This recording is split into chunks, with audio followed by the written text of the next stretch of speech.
May 18th, 1969. We were almost ready.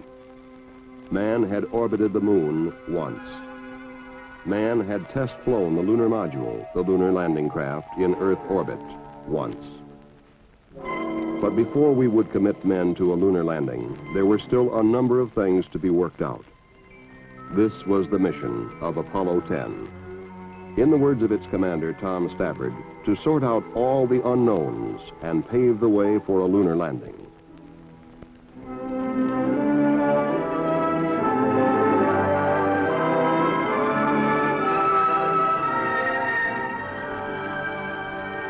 It was a veteran crew. Spacecraft Commander Tom Stafford had flown on Gemini 6 and 9.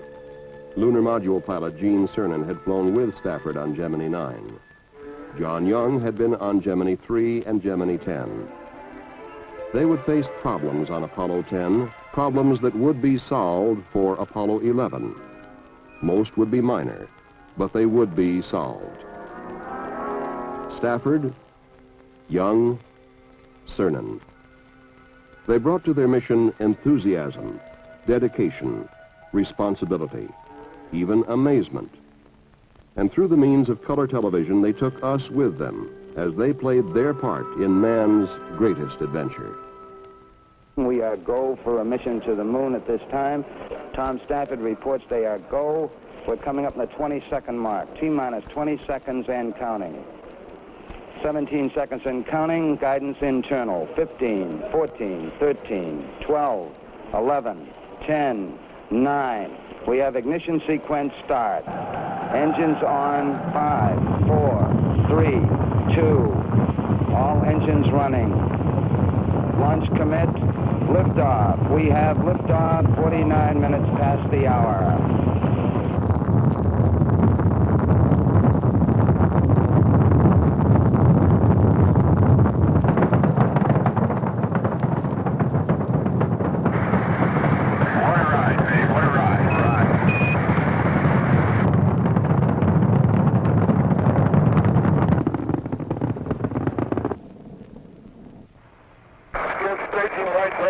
Roger. Good ignition on the second stage. Man, that staging was quite a sequence. Just like old times. It's beautiful out there. You guys sound ecstatic. Man, this was the greatest journey. Apollo 10 was headed for its initial parking orbit around the Earth. After the checkout in orbit, it was time for TLI, trans-lunar injection, the burn of the S-4B engine to send Apollo 10 to the moon. 7 minutes counting up. Roger, 10. You're go for TLI. S-4B's looking as planned. Right on. Seco. Roger, Seco. We confirm the cutoff. Apollo 10, with a perfect burn, was on its way to the moon. Now, the command and service module separated from the S-4B and turned around to dock with the lunar module. For the first of many times, Tom Stafford turned on the small, high-resolution color television camera and shared with the people of Earth the spectacular sights of outer space. Apollo 10 took along all those who had made and were making the conquest of the moon a reality.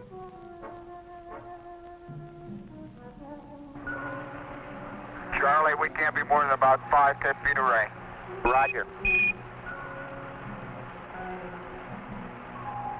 10 is looking real stable to us. We show you closing slightly.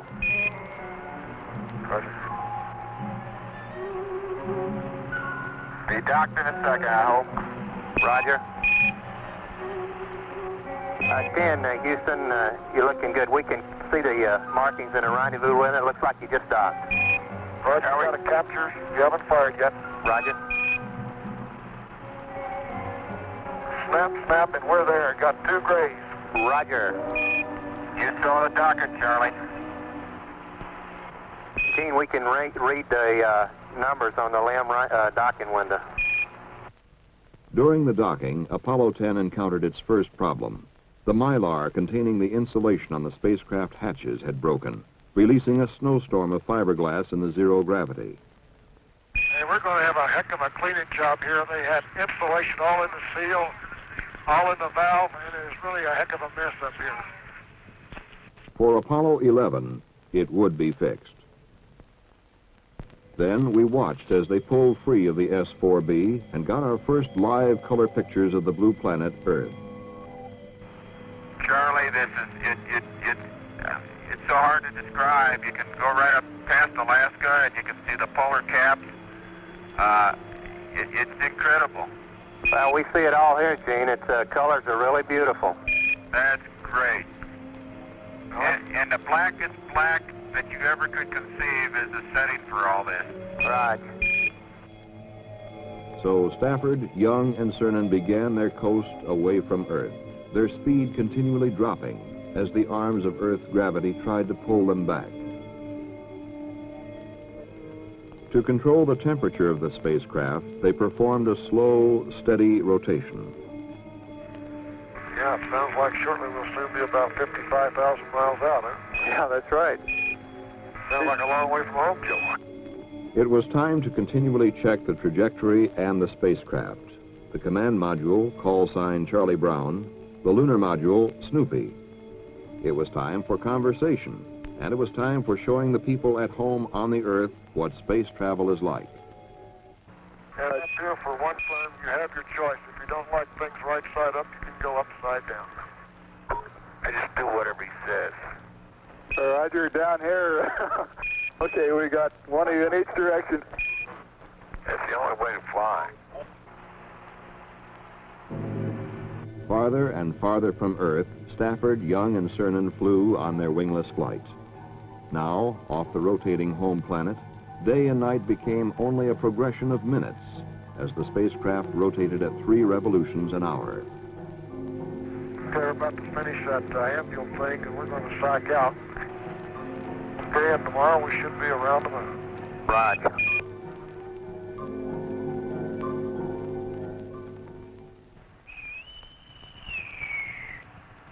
Reveille, up all hands, heave out, price up.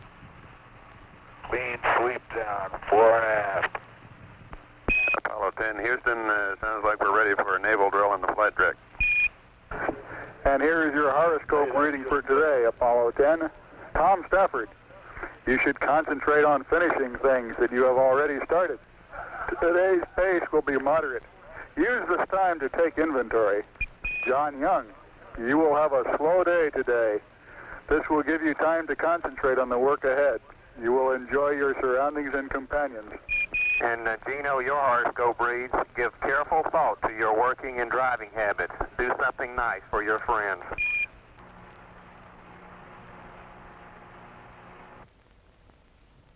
The crew of Apollo 10 was getting ready for lunar orbit. Checklists gone over, clocks synchronized, computers updated. As the time for the lunar orbit insertion burn neared, the men in mission control concentrated on their displays. Houston, Apollo 10, just tried looking out as far as I can out of the top hatch window and still can't see the moon, but we'll take your word that it's there. Over. It's there plus 60 miles. No guarantee on that. Apollo 10, Houston, 2 minutes, LOS. Everybody here says Godspeed. Okay, and we'll see you right on the other side in orbit. Roger. LOS, loss of signal. The burn to place the spacecraft into lunar orbit would take place behind the moon, out of contact with Earth. Later, a second burn would make the orbit circular, 60 miles above the moon. The flight controllers waited for AOS, acquisition of signal. We have AOS. Hello, Apollo 10, Houston, over. Roger, Houston, Apollo 10, you can tell the world that we have arrived. How's the view, 10? Charlie, it might sound corny, but the view is really out of this world.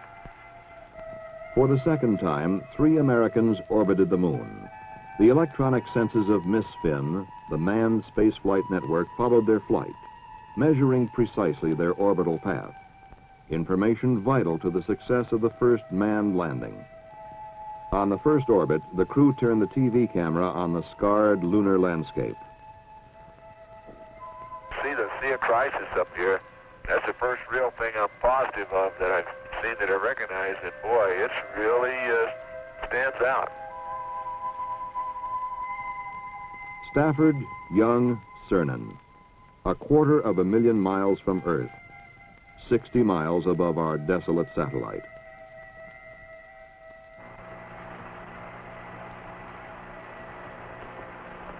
Boy, this is really a rugged planet.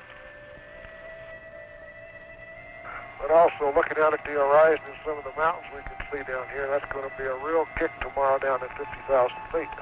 Over. We copy that.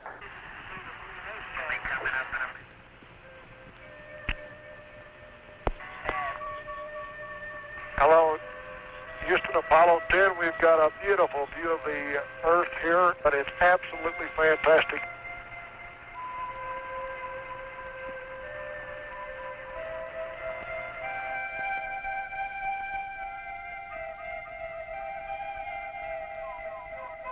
Now it was time for Lunar Module pilot Gene Cernan to crawl into the lunar module called Snoopy to check it out for the next day's descent. His evaluation? And I personally am very happy with the fella, and I hope we can give you as good a report tomorrow. You bet your life. Hey, you watch Snoopy well tonight and make him sleep good, and we'll take him out for a walk and let him stretch his legs in the morning. Okay. The next day, Stafford and Cernan were in the lunar module, John Young in the command module called Charlie Brown. They checked out Snoopy for the last time.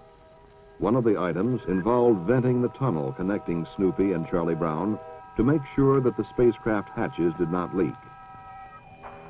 Roger, I say again, we cannot get the tunnel to vent, over. Right, I understand. Tunnel will not vent. This was a real problem. The vent pipe seemed to be clogged.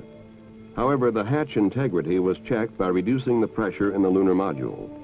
The inability to reduce pressure in the tunnel also caused a 3.5 degree rotation between the two spacecraft. Not enough to endanger undocking, but for Apollo 11, it would be fixed. Okay, Charlie Brown and Snoop, 3 minutes going over the hill. You go for undocking, and we'll see you around the other side. Roger. Roger. The undocking took place behind the moon.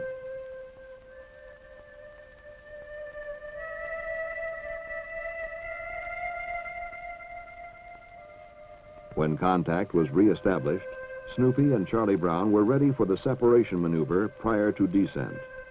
The word from John Young and Charlie Brown was, You'll never know how big this thing gets when there ain't nobody in here but one guy.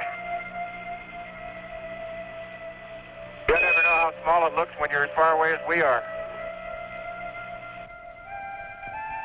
Hey, John, if you get a chance, you can turn on the radar transponder and we'll correlate the VHF ranging with it.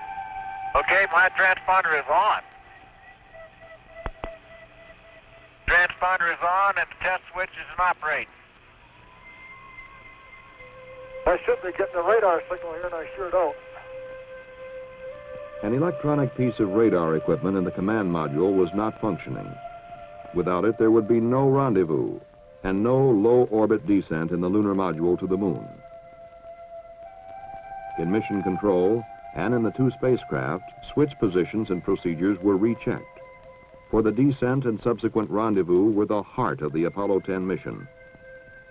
From mission control, one last-ditch instruction was sent up. Roger, how about trying to recycle the power switch, Charlie Brown? In the command module, Young turned the switch off, then on again. Hey, that did it, you guys. It's on. Hey, and I got signal strength, though, buddy. What do you know about that? A little thing, a stuck switch, but for Apollo 11, it would be corrected.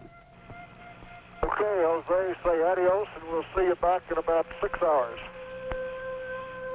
Right. Have a good time while we're gone, babe. Yeah, Yeah, don't get lonesome out there, John. And don't accept any TEI updates.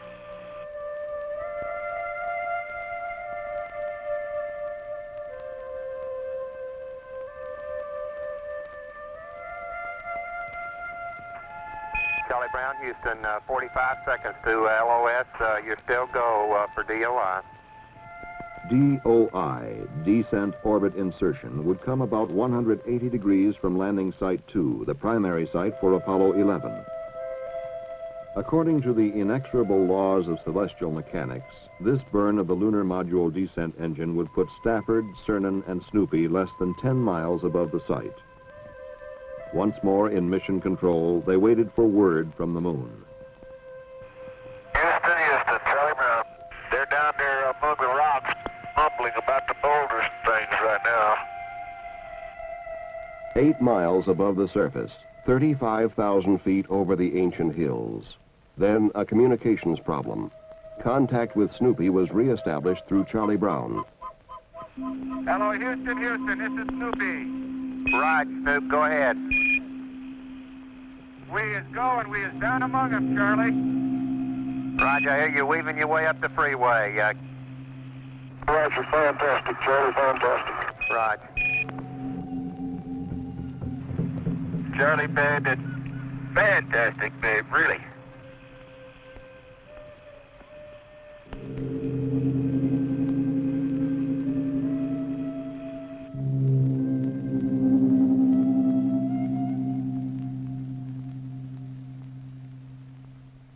We just can't believe what we're seeing. I tell you, Joe, this satellite of ours, this moon of ours, had a rough beginning somewhere back there.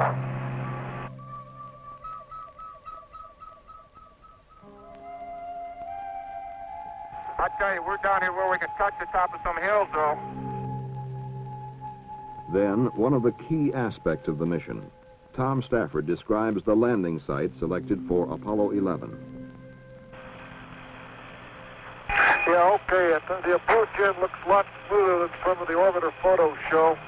It still estimate 25 to 30%, say semi-clear area, so if the limb has enough hover time, at least from what we can see at 50,000 feet, it should not be a problem. Or if you come down in the wrong area and you don't have the hover time, you're going to have to shove off. Now it was time to begin the rendezvous. On this first low orbit, they would make the initial burn to put Snoopy and Charlie Brown into the proper phase relationship for the coming maneuvers. Okay, we're burning, John, we're burning. Snoopy was now ready for the rendezvous sequence to be performed on the next orbit. Once more, they rounded the battered face of the moon.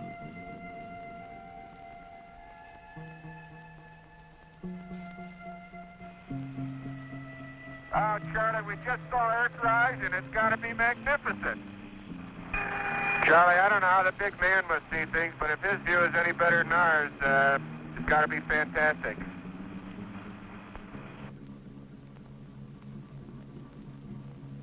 Before the actual rendezvous burns took place, the lunar module's ascent stage would have to be separated from the descent stage.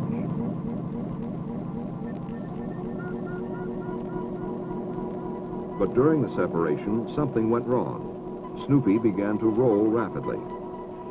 Get out of there, babe. That's that last attitude. Snoop, Houston, we show you close to Gimmelach. Yeah, okay, something went wild there on that staging.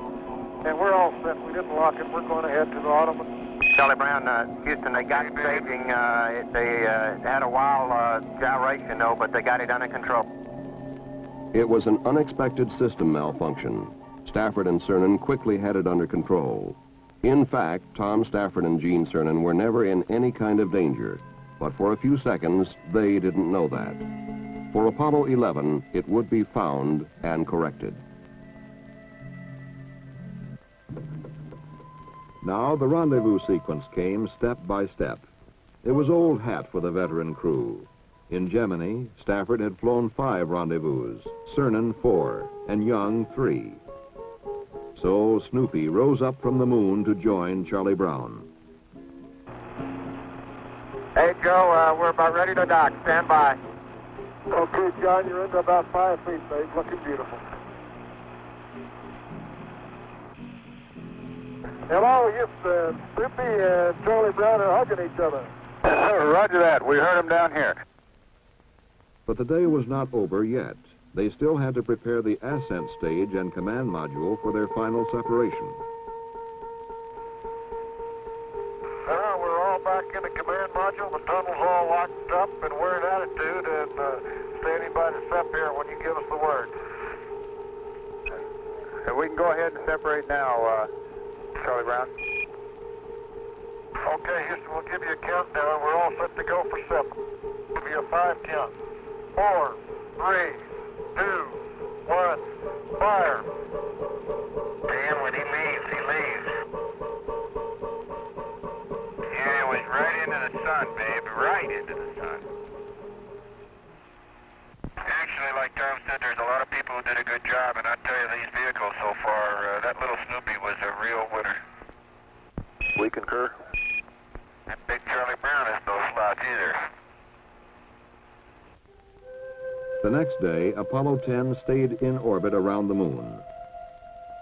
The orbital deviations of Apollo 10 were being determined with greater and greater precision.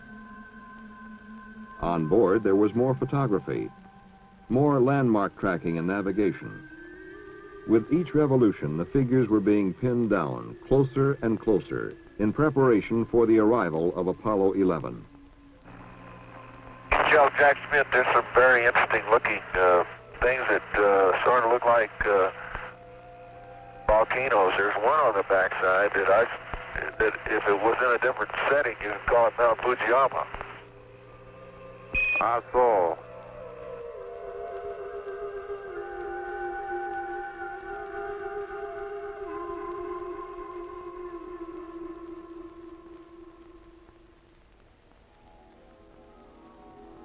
But now it was time to head home to Earth. Trans-Earth injection. The one burn of the mission that absolutely had to work. The burn that would push Apollo 10 out of its lunar orbit. Everything looks good for TEI.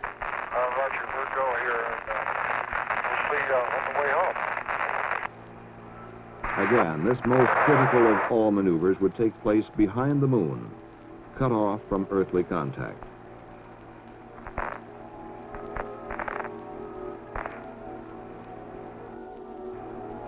Roger, Houston, we are returning to the Earth. Over.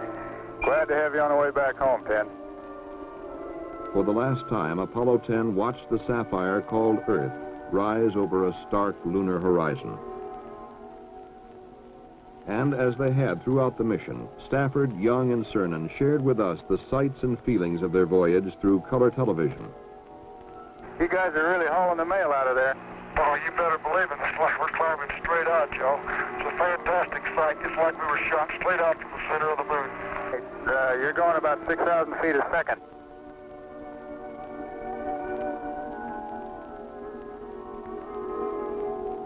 As the crew of Apollo 10 hurtled earthward, they decided to perform one more test. A test not in the original objectives of the mission, but a test that would solve a problem that had baffled space engineers for years. Somebody finally came up with the idea of using a razor and brushless shaving cream. That's amazing, 10. Absolutely. That's what the space age does for you. I tell you, Charlie, that's one of the most refreshing things that's happened in the last couple of days. That was really great. You guys really look good.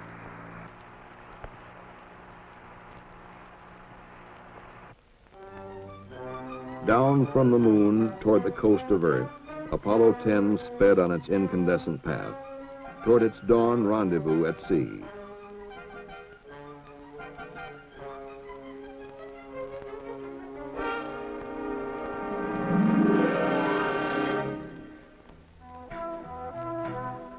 Problems had been met, faced, and solved, for that was the mission of Apollo 10.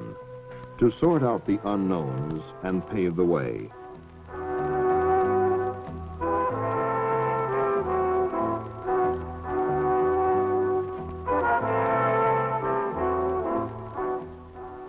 But as the men of Apollo 10 were reunited with their families and friends, attention was already turning elsewhere. Apollo 11 had been rolled out to its launch pad even before Apollo 10 had entered orbit about the moon. Now it stood, pointed toward a distant lunar sea. How much we're going to progress in the future is left to your imagination. But if we harness our energies and keep our perspectives right, the goals are unlimited.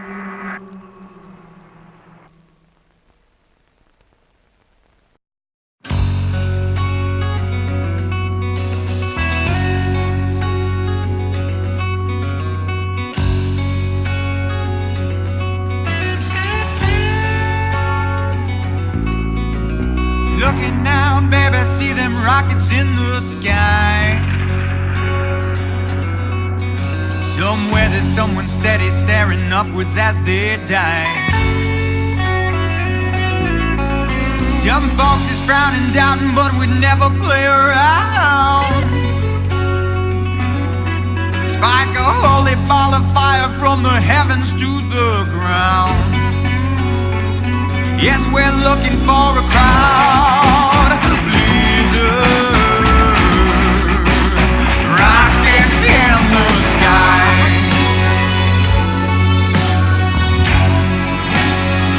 Yes, we're looking for a crowd pleaser, lit up like the 4th of July.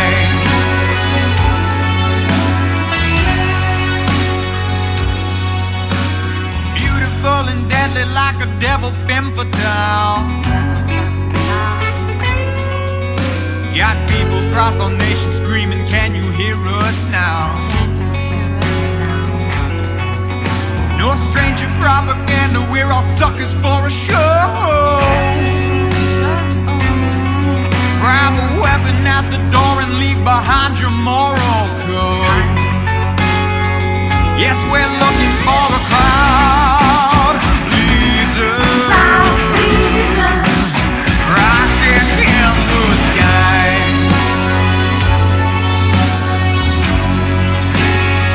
Yes, we're looking for a crowd pleaser, lit up like the 4th of July.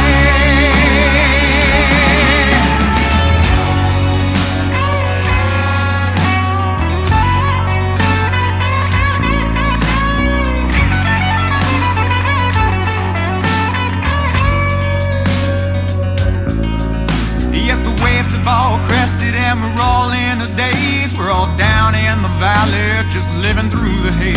Seems history is ended, time to cash in those chicks. But you ain't seen nothing yet, the fuse has just been lit. It's a road runner, air grabber, out on a cruise. It's a working man, a rich running ass burning up the blue. She my kissing cousin, wild-hearted, but her aim is true. Top up window, flashing my babies, howling at the moon.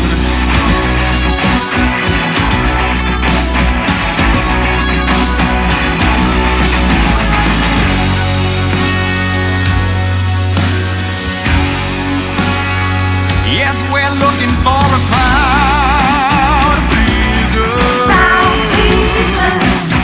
lit up like the 4th of July.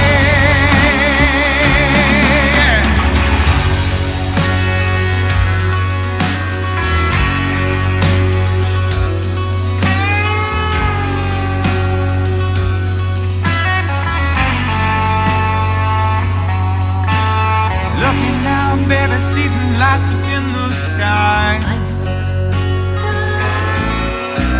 Looking now, baby, see the rockets in the sky.